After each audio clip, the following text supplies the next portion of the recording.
നമസ്കാരം സുഹൃത്തുക്കളെ. ഇന്ന് പരിചയപ്പെടുന്നത് കളനാശിനിയാണ്, അല്ലെങ്കിൽ പുല്ലുമരുന്ന് പറഞ്ഞ റൗണ്ടപ്പ് എന്ന് പറഞ്ഞ ബ്രാൻഡാണ്. അപ്പോൾ റൗണ്ടപ്പ് എന്ന് പറഞ്ഞാൽ അതൊരു ബ്രാൻഡിൻ്റെ പേരാണ്. അതിൽ ആക്റ്റീവ് ഇൻഗ്രീഡിയൻ്റ് നമ്മൾ നോക്കുന്നത്. അപ്പോൾ ഗ്ലൈഫോസേറ്റ് ഇതാണ് അതിൻ്റെ കണ്ടൻറ്റ് വരുന്നത്. ഗ്ലൈഫോസേറ്റ് 41% അതാണ് എൻ്റെ കണ്ടൻറ്റ് വരുന്നത്.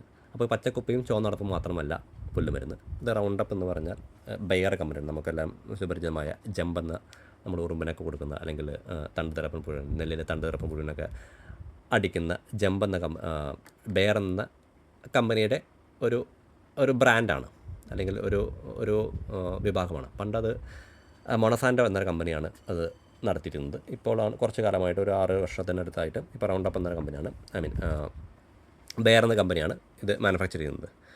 അപ്പോൾ ഏതൊരു കീടനാശിനിക്കും നമ്മൾ വാങ്ങുമ്പോൾ ഇതുപോലെ ഒരു മാർക്കുണ്ടോ എന്ന് നോക്കണം. കളനാശിനിയാണെങ്കിൽ റെഡ് കളർ നമുക്ക് ഉപയോഗിക്കാൻ പാടില്ല, അല്ല മഞ്ഞ ലേബൽ, അല്ലെങ്കിൽ നീല ലേബൽ, അല്ലെങ്കിൽ പച്ച ലേബൽ, അങ്ങനത്തെ പല പല ലേബിൾസ് ഓരോ കീടനാശിനിക്ക് അല്ലെങ്കിൽ ഓരോ കളനാശിനികൾക്കും ഓരോരോ ലേബിൾസ് ഉണ്ടാവും. അതിൻ്റെ ടോക്സിസിറ്റിയാണ് ഡിപ്പെൻഡ് ചെയ്യുന്നത്. അപ്പോൾ നമുക്ക് പിന്നീടൊരു വീഡിയോ സംസാരിക്കുന്നതാണ്. അപ്പോൾ ഇതിനകത്ത് നമ്മൾ ശ്രദ്ധിക്കേണ്ടത്, ഇതിനൊരു CAR നമ്പർ ഉണ്ടാവും. സെൻട്രൽ ഇൻസ്റ്റിറ്റ്യൂട്ട് ബോർഡിൻ്റെ ഒരു നമ്പർ ഉണ്ടാവും, അതാണ് CAR നമ്പർ. അതെല്ലാ കളനാശിനികൾക്കും ഉണ്ടാവും. അപ്പോൾ അതുപോലെ തന്നെ പച്ചക്കുപ്പിയും ചുവന്നടപ്പും മാത്രമല്ല പുല്ലുമരുന്ന്. അപ്പോൾ കണ്ടോ, അതിനകത്തുള്ള കണ്ടൻറ്റ് ഗ്ലൈഫോസേറ്റ് 41% അതാണ് കണ്ടൻറ്റ് വരുന്നത്. അപ്പോൾ റൗണ്ടപ്പ് മാത്രമാണോ കളനാശിനി? അല്ല. അതുപോലെ 2,4-D ഒരു കളനാശിനിയാണ്, അല്ലെങ്കിൽ ഗോൾ എന്ന് പറഞ്ഞൊരു കളനാശിനി വരുന്നുണ്ട്. അപ്പോൾ അങ്ങനെ പല പല കളനാശിനികൾ വരുന്നുണ്ട്. അപ്പോൾ ഇതേ കണ്ടൻറ്റുള്ള കളനാശിനികൾ നമുക്ക് പരിചയപ്പെടാം. ഇത് റാംസെറ്റ്സ് എന്ന കമ്പനിയുടെ കളനാശിനിയാണ്. ഇതിൻ്റെ കണ്ടൻറ്റ് നോക്കൂ, 41%, ഗ്ലൈഫോസേറ്റ് 41% അതാണ് എൻ്റെ കണ്ടൻറ്റ്. അതുപോലെ ഇത് ഗ്ലൈഗാർ എന്നൊരു ബ്രാൻഡാണ്, ഗരുഡ കെമിക്കൽസിൻ്റെ ഗ്ലൈഗാർ എന്ന ബ്രാൻഡാണ്. അതിന് നോക്കാം, ഹെർബിസൈഡ് എഴുതിയിട്ടുണ്ട്. ഗ്ലൈഫോസേറ്റ് 41% അതാണ് എൻ്റെ ആക്റ്റീവ് ഇൻഗ്രീഡിയൻറ്റ്. അതുപോലെ CAR നമ്പർ മറ്റ് കാര്യങ്ങളൊക്കെ അതിനകത്ത് മെൻഷൻ ചെയ്തിട്ടുണ്ട്. ഇതാണ് മാനുഫാക്ചറിംഗ് ലൈസൻസ് നമ്പർ, അല്ലെങ്കിൽ അവരുടെ CAR നമ്പർ കാര്യങ്ങളൊക്കെ അതിനകത്ത് സ്പെസിഫൈ ചെയ്തിട്ടുണ്ടാവും.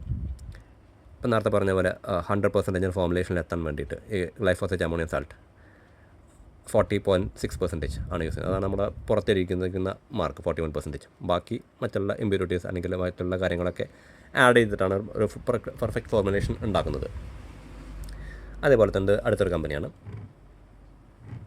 മാർസ് എന്ന കമ്പനിയുടെ ഗ്ലൈഫോസ് എന്നാണ് അവർ ട്രേഡ് മാർക്ക് ചെയ്തിരിക്കുന്നത്. അപ്പോൾ ഓരോ പ്രൊഡക്റ്റിനും അല്ലെങ്കിൽ ഓരോ ബ്രാൻഡിനും ഓരോരോ മരുന്നുകളുണ്ടാവും. ഇനി ടാറ്റ ആണെങ്കിൽ ടാറ്റ എന്ന് പറഞ്ഞ മരുന്ന് വരുന്നുണ്ട്. അപ്പോൾ 4 അല്ലെങ്കിൽ 5 അല്ലെങ്കിൽ 6 കെമിക്കൽസ് അല്ലെങ്കിൽ 7 കമ്പനികൾക്കോ അല്ലെങ്കിൽ 8 കമ്പനികൾക്കോ അല്ലെങ്കിൽ 10 കമ്പനികൾക്കും അവരവർക്ക് ഏത് ഗ്ലൈഫോസേറ്റ് എന്ന ഫോർമുലേഷൻ ആർക്കൊക്കെ ഉണ്ടാക്കാൻ പറ്റുമോ അവർക്കൊക്കെ ഈ സാധനങ്ങൾ വിൽക്കാവുന്നതാണ്. അപ്പോൾ അത് ജനങ്ങൾക്കൊരു തെറ്റിദ്ധാരണയാണ്, ഈ ഗ്ലൈഫോസേറ്റ് എന്ന് പറഞ്ഞാൽ അല്ലെങ്കിൽ റൗണ്ടപ്പ് എന്ന് പറഞ്ഞാൽ മാത്രമാണ് പുല്ലുമരുന്ന്. അപ്പോൾ അത് നിങ്ങളുടെ മുന്നിലേക്ക് ഒന്ന് ഷെയർ ചെയ്യാണ്. അപ്പോൾ സൂര്യ ട്രേഡേഴ്സ് എന്ന സ്ഥാപനത്തെക്കുറിച്ച് നിങ്ങളുടെ അഭിപ്രായങ്ങളും നിർദ്ദേശങ്ങളും നിങ്ങൾക്ക് കമൻറ്റിലൂടെ രേഖപ്പെടുത്താവുന്നതാണ്. ഇതുപോലെ കൂടുതൽ വീഡിയോസ് കിട്ടാൻ ഈ ചാനൽ സബ്സ്ക്രൈബ് ചെയ്യുക, ലൈക്ക് ചെയ്യുക.